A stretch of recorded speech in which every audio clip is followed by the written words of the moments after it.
சூறாவளி பிரச்சாரம் மூலம் தமிழ்நாட்டையே சுற்றி வந்த எடப்பாடி பழனிசாமி ஏஐஏடிஎம்கேவின் பொதுச் செயலர் மற்றும் எதிர்க்கட்சித் தலைவராக தனது மக்களை காப்போம், தமிழ்நாட்டை காப்போம் யாத்திரையின் மூலம் ஒரு சிறப்பான அரசியல் சாதனையை படைத்து உள்ளார்.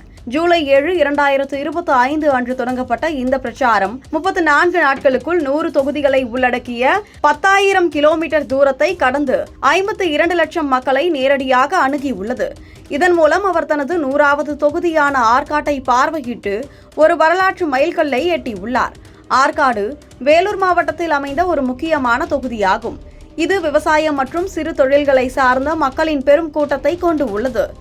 இந்த பகுதியில் அவர் மக்களிடம் நேரடியாக உரையாடி அவர்களது பொருளாதார பிரச்சனைகள் மற்றும் வாழ்க்கை சூழலை புரிந்து கொண்டு அவர்களுக்கு ஆதரவு அளிப்பதாக வழிகளை ஆராய்ந்தார். இந்த யாத்திரை சிறப்பு வடிவமைக்கப்பட்ட பஸ்ஸில் நடைபெற்று 1,50,000க்கும் மேற்பட்ட விவசாயிகள், தொழிலாளிகள், மீனவர்கள் மற்றும் பிறருடன் நேரடியாக உரையாடி அவர்களது பிரச்சனைகளுக்கான வேலைவாய்ப்பு இயலாமை, விலைவாசி உயர்வு மற்றும் முறிந்த வாக்குறுதிகளை எடுத்துரைத்து உள்ளது. இதன் விளைவாக ஆற்காடு உட்பட பல பகுதிகளில் ஏராளமான மக்கள் ஆதரவு அளித்து ஏஐஏடிஎம்கேவின் அடிப்படையை வலுப்படுத்தியுள்ளனர்.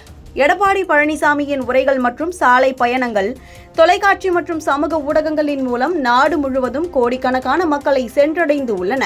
வெயில் மற்றும் மழையை பொருட்படுத்தாமல் ஆயிரக்கணக்கான மக்கள், பெண்கள் உட்பட அவரது பேச்சை கேட்க நீண்ட நேரம் காத்து இருந்தனர். குறிப்பாக ஆற்காடு போன்ற பகுதிகளில் அவரது வருகை பெரும் எதிர்ப்பை ஏற்படுத்தியது. இந்த யாத்திரை எதிர்க்கட்சிகளில் இருந்து பெரிய அளவிலான கட்சி மாற்றங்களை ஏற்படுத்தி ஏஐஏடிஎம்கேவின் செல்வாக்கை மேலும் அதிகரித்து உள்ளது. ஆற்காட்டில் நடைபெற்ற இந்த நிகழ்வு தமிழ்நாடு முழுவதும் அவரது தலைமைக்கு புதிய உயர்வை தந்து உள்ளது.